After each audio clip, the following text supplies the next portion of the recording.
لله نحمده ونستعينه ونستهديه ونستغفره ونعوذ بالله من شرور أنفسنا ومن سيئات أعمالنا.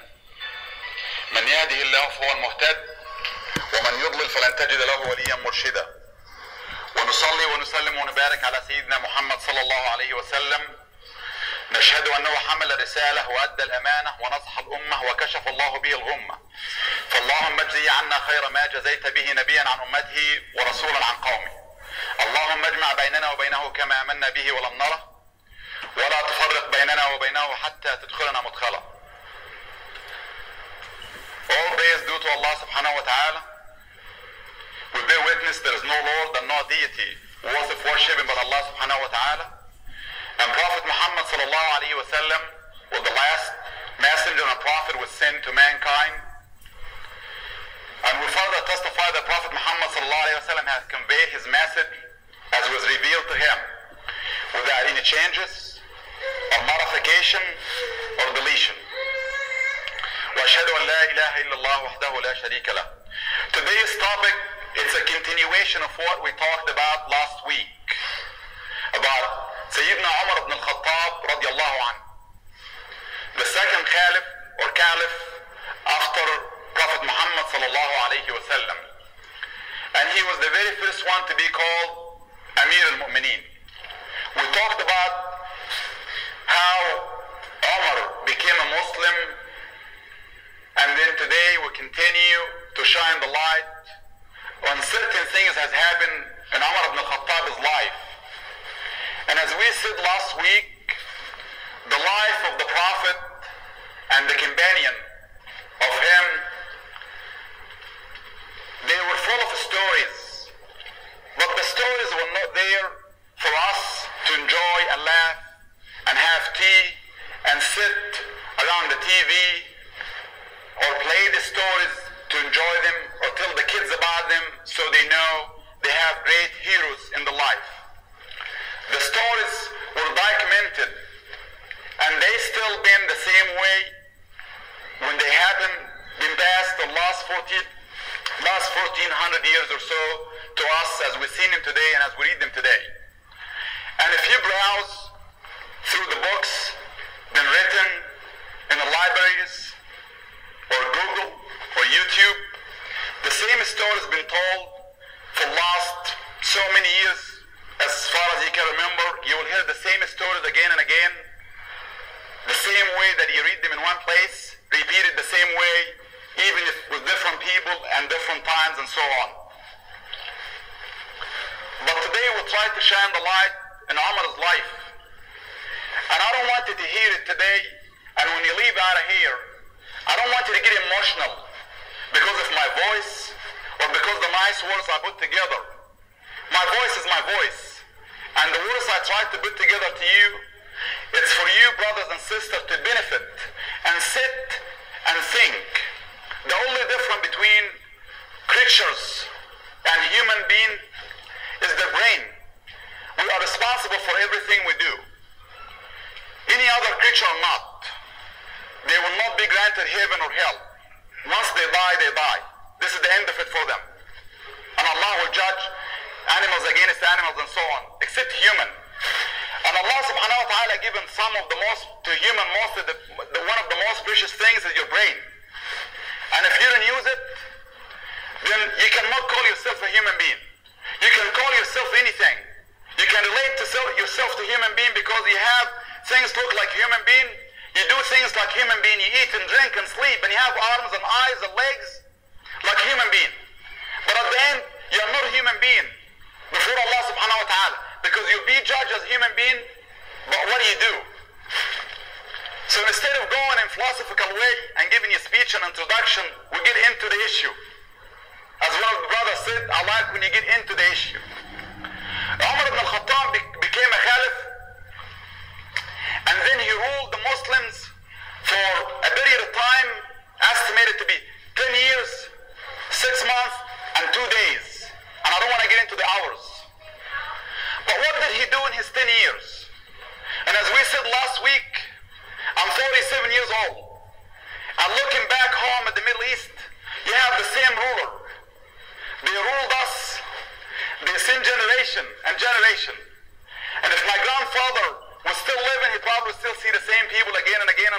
mainstream ruling us. But Umar ibn al-Khattab was a great example for Muslim rulers. A ruler is not the one who's elected only to be a head of a state. Every one of us is a ruler, but at different scales. If you have a business, if you have a family, if you have a group you're traveling with, and if you have an organization, all of us, we are rules. We rule. Every one of us have a different rule. Same way they have the size of your shoes. Everyone will fit a shoe with shoes that will fit his feet. And Umar ibn al-Khattab, he was not a ruler just for the time where he been, where he was. But his stories will never end. And I have a good friend of mine, we had a good conversation 2 days or 3 days ago. He was telling me that he read some about Umar. He said, I will not believe someone will read the statement 1400 and some years ago. That statement can be read today by any ruler and will fit. And he was right. But Umar ibn al-Khattab, he was one of the greatest people ever walked on earth after the Prophet sallallahu alaihi wasallam. And the Prophet said, if it was a prophet after me, it would have been Umar ibn al-Khattab. Very strong physically and mentally. So it's required for every Muslim to actually work his way to be strong physically and mentally. But to utilize this power and the energy to do good for the sake of Muslims. Every time you have your hand to put food in your mouth, you should have it as a way of worshiping Allah subhanahu wa ta'ala. Because when you eat, you need energy. And you need to use this energy for the sake of Allah. Even if you learn anything, if you learn how to fly, how to play, how to read and write, you should take this knowledge and put it into practice. Everything you do, when you sleep, you do it as a way of worshiping Allah subhanahu wa ta'ala, because you want to get up when you have enough energy to worship. Allah doesn't like weak Muslims. He likes strong Muslims. But the strong ones He likes for them to put their power and energy into practice.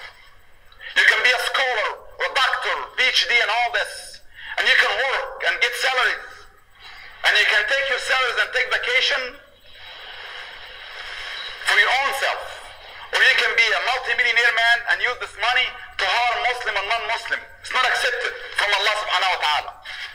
Umar ibn al-Khattab was a great example. Throughout his life, it's not enough to talk about him, but it takes hours and hours, and you never finish with Umar ibn al-Khattab.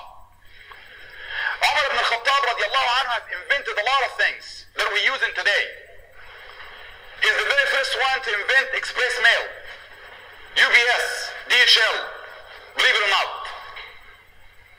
When they were sending messages from Egypt, for example, to Saudi Arabia or to Medina, then he will have people on horses taking the message every 10 miles, or the letter every 10 miles, and they hand it to somebody else and somebody else until the message gets there.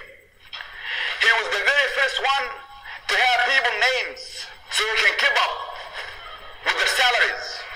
He was the very first one to make it mandatory for Muslim men to serve in the military, to defend their own country. He's the very first one. He have a warehouse that was zakah money can be brought in to be used to help the needy Muslims. He was the very first one to build highways. How he brought rocks and broke rocks to make roads a lot easier for people to travel. He was the very first one to expand the Prophet sallallahu alaihi wasallam's mosque. So because people been increasing and increasing, he's the first one to lay rocks. I have a brother here, Reject, from PCS. You hear about Reject? The little rocks, fine rocks. He put it there in the Prophet sallallahu alaihi wasallam's mosque because people, when they used to pray, they pray on sand. And when they get up, they were so distracted to wipe their face, their forehead, because they're coming in their faces and their eyes. He put rocks in there. Umar ibn al-Khattab, from the very first second he converted, he became a Muslim, he acted on it until the minute he died. When he told the Prophet sallallahu alaihi wasallam, when he went to Bayt al-Arqam ibn Abi al-Arqam, he said, Ya Rasulullah, alasna ala al-haq? Aren't we right? He said, yes. He said, let's go. What's holding us? He acted on it right away. But we're Muslim and we barely act in anything. We expect a lot from each other. Because I'm a Muslim and I'm giving a khutbah, next thing I have people demanding so many things that it's impossible for me to do. I'm like you. I'm human. I make mistakes. I sin every single day. But I don't brag about it. The Prophet sallallahu alaihi wasallam, he said to Hanzala, radiallahu anhu, he said, ساعة was an hour and an hour. If you don't sin, the angel will shake your hand in the roads. And if you don't, Allah will replace you by people who they will sin so He can forgive them. And this is not an invitation for you to go out and sin. But don't have high expectation of each other. We're Muslim. We should be tolerant of each other. Everyone has ability and capability. Umar ibn al-Khattab have done a lot. He is the first one to have what annual and semi-annual report brought to him. 22 states were conquered by Muslims. From Persia, and the Roman Empire came down in Umar's hand.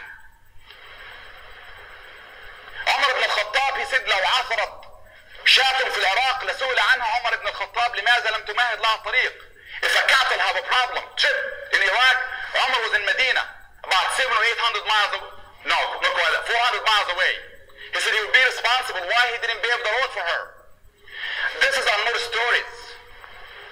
You're responsible for what your kids do because you didn't teach them. This is the roads.